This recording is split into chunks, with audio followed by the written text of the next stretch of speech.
Israel ইরানে প্রথম হামলা করছে, তারপরে ইরান ইসরায়েলে হামলা করছে। আমরা চাই ইরান কিন্তু ইসরায়েলের থেকে কম না, ইরানের মধ্যে শক্তি আছে।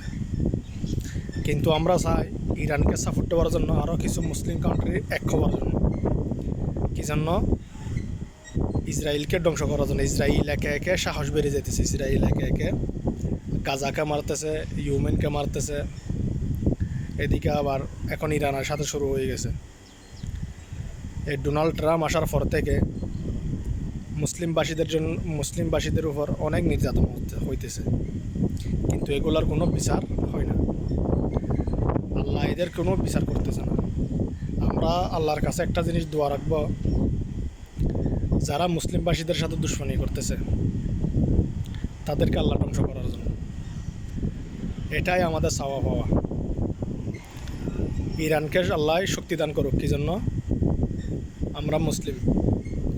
আর একটা কথা হচ্ছে, মুসলিমের পাশে আর একটা মুসলিম জীবনও দাঁড়ায় না, কিন্তু ইহুদির পাশে ইহুদি আর একটা দাঁড়ায় যায়। আমরা মুসলিম, একতা নাই, কিন্তু আমরা মন থেকে কিন্তু ইরানকে ভালোবাসি, কিন্তু ইরানের পাশে দাঁড়ানোর হিম্মত কারো নেই, কোনো দেশের মধ্যে নেই। এটা কিন্তু অনেক দুঃখজনক বিষয়।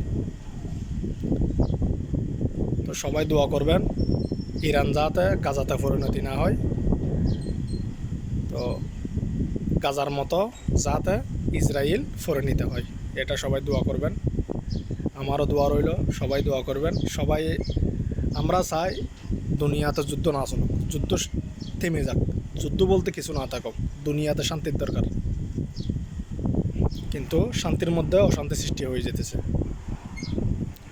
সবাই দোয়া করবেন। সবাইকে ধন্যবাদ এবং আসসালামু আলাইকুম।